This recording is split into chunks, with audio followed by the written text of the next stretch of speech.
Olá, bom dia, boa tarde, boa noite. Nós estamos aqui na carta de Paulo aos Romanos, nós estamos no capítulo 15, né? Esse trecho aqui já é organizado aqui na Bíblia de Jerusalém como epílogo, ou seja, né, é o começo do fim. O ministério de Paulo chama esses parágrafos aqui. Pessoalmente, estou convicto, irmãos, de que estáis cheios de bondade e repletos de todo conhecimento, e em grau de vos poder admoestar mutuamente. Então, é muito interessante assim que Paulo está sempre falando assim para as comunidades, para os grupos, né? Porque é claro que tem uma parte da nossa evolução que é individual, que é pessoal, que é minha responsabilidade, as minhas escolhas, né? Aquilo que eu vou me relacionando diretamente com Deus.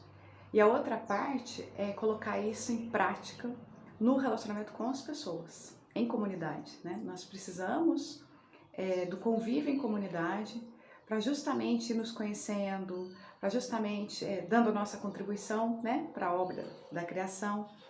Então ele está dizendo assim, ó, mutuamente para o coletivo vocês têm bondade, vocês têm conhecimento para vos admoestar, ou seja, é para um ir corrigindo o outro, né? Há outro momento que ele fala para a gente confessarmos uns com os outros. Então, os nossos vínculos de comunidade, eles só vão se fortalecendo quando a gente assume que a gente sente os nossos erros, as nossas falhas, ao mesmo tempo em que a gente pode ouvir a opinião do outro no sentido de ver o que eu preciso melhorar, né? E eu posso me colocar também, né? Para ajudar o outro a se melhorar. Claro que isso, né, precisa ser daquela fórmula que a gente já comentou aqui do Chico Xavier, que é para uma gota de verdade, litros e litros de amor. É uma receita, é uma medida. Ou seja, para a gente poder falar aquilo que é no sentido de corrigir, de orientar, precisa ser com amor. Se não for com amor, a gente precisa refletir muito para ver se faz sentido falar, né?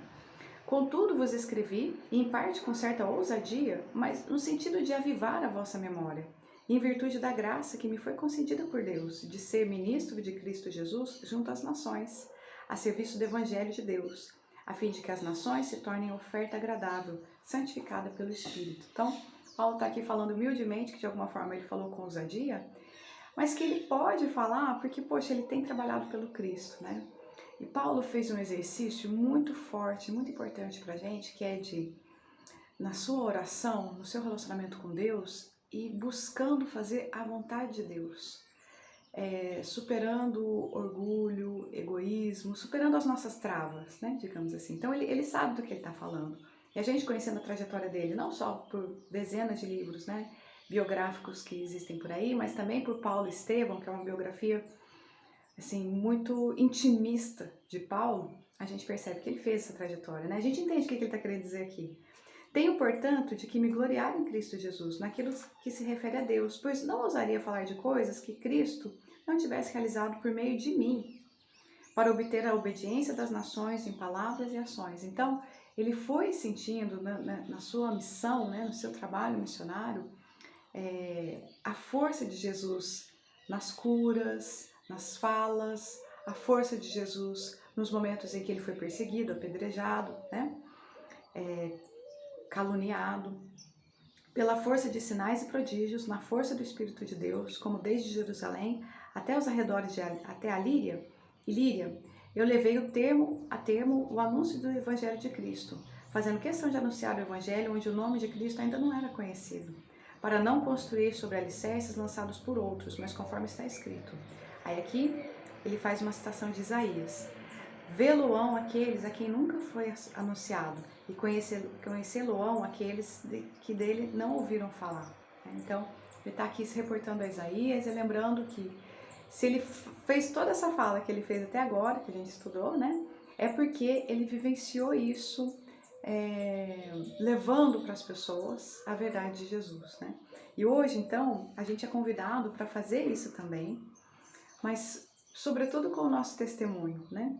Tem também aquela famosa frase de São Francisco de Assis, ou Francisco de Assis, que diz assim, ó, para os discípulos dele, né, para os colaboradores ali, ó, vão e evangelizem, e se precisar, usem as palavras, né, porque Para a gente vivenciar o Evangelho de verdade, tá muito mais nas ações, no campo do sentimento, no nosso esforço de transformação, né?